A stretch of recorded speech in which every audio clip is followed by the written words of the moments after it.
আজকের গল্পটা এক মেয়ে হাস্কি সোনার। মাত্র 2.5 বছর বয়সের এই বাচ্চাটি 2 বছর ধরে বন্দি রাখা হয়েছিল একটি পাম্প ঘরে, চেনে বাঁধা অবস্থায়, যেখানে মাটি প্রায় সারা দিনই থাকতো ভেজা, আর ও বাঁধা থাকতো অন্ধকারে।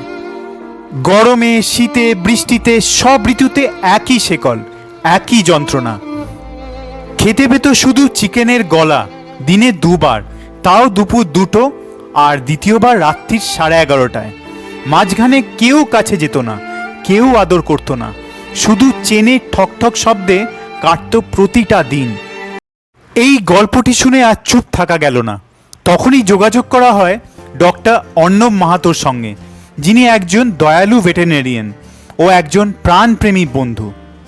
তার মাধ্যমেই পৌঁছায় মিস্টার সুরজিৎ সরকারের কাছে, যিনি একজন সত্যিকারের প্রাণীপ্রেমী ও অ্যাক্টিভিস্ট।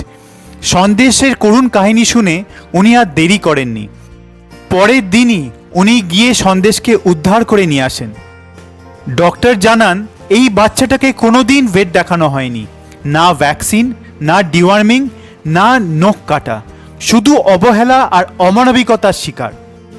আজ সন্দেশ মুক্ত, ওর জীবনে এসেছে ভালোবাসা, নিরাপত্তা আর আনন্দ। আপনারা সবাই আশীর্বাদ করুন ওর আগামীটা যেন সুন্দর হয়।